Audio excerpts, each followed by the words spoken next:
Europa. La Confederazione dei Sindacati Europei organizzava uno sciopero generale contro le politiche di austerità. Italia. Leggi elettorali. Continuano le trattazioni tra i partiti. Grecia. Lo Parlamento approvò altri tagli per il 2013. Emilia. Aiuti per il terremoto. Palloni. Lo Palermo torna a vincere con Dybala. Benedica a tutti.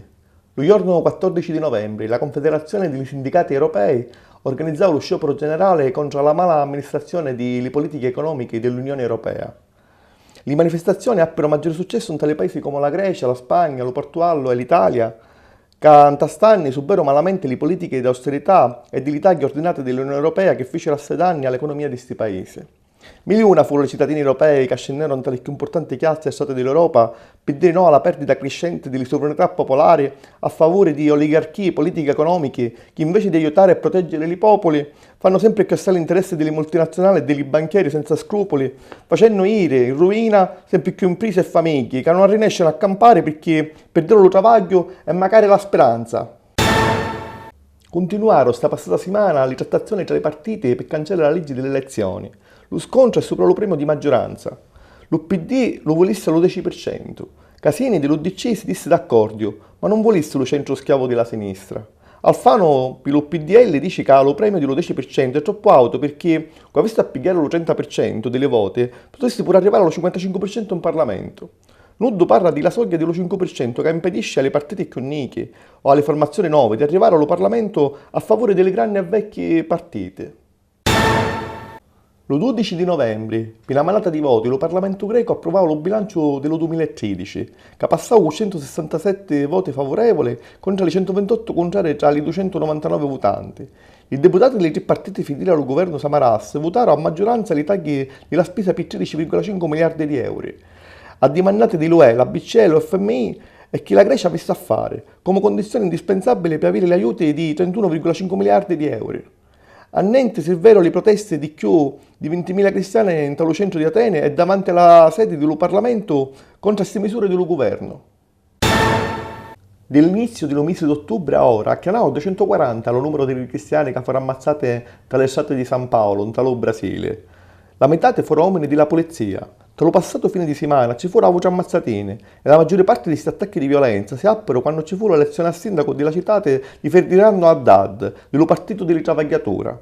I capi della polizia e dello governo brasiliano dicono che a organizzare questi scontri è l'organizzazione criminale Primeiro Comando da Capital, che amministra il traffico della droga. I suoi capi riescono a comandare magari di dentro della carcera.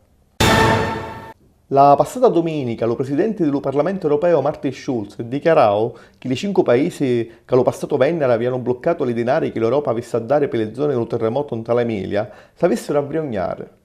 I 5 paesi sono Germania, Olanda, Finlandia, Svezia e Gran Bretagna. Tra le polemiche ci sono chi che dicono che si potessero pagare a deficit le situazioni di emergenza senza avere di bisogno di aspettare la carità dell'Europa. Politica siciliana.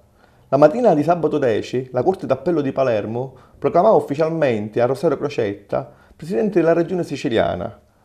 Di dopo pranzo Crocetta pigliò possesso di Palazzo d'Orléans, unitendo la conferenza stampa. Domenica 11 Giovanni Pistorio si dimettò di segretario regionale dello Partito delle Siciliane durante la riunione dello comitato regionale che si tenne a Caltanissetta.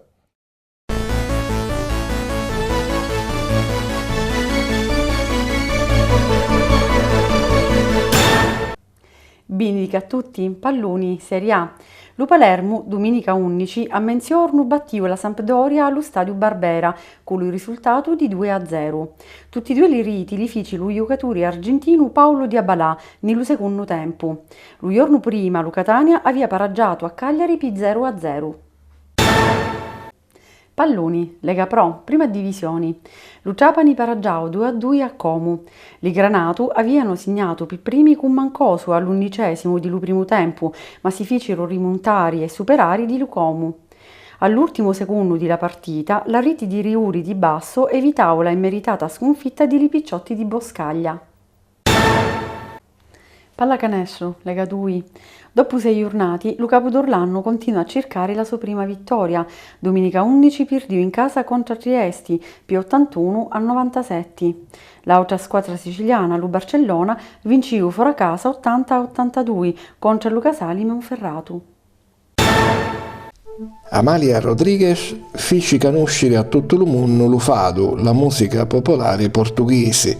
Dulce Pontes, la cantante di Montijo che travagliava pure con Ennio Morricone e con Andrea Bocelli, ci dette un forte nuovo impulso. Lo 24 di novembre in talo teatro Maugeri a Iaci Reali e lo 25 allo Politeama di Palermo, Dulce Pontes tenne 2 concerti organizzati per il circuito di Lumito. Lo 24 e lo 25 di novembre si corre nello Ciapanese lo Historic Rally Città di Ciapane, corsa di macchine storiche arrivata alla 5ª edizione. Per appassionati e curiosi è una buona occasione di vedere a rete all'opera una poco di modelli di macchine che fecero la storia dell'automobilismo. Questo è tutto questa settimana. Ni vediamo lo prossimo venerdì. Salutiamo.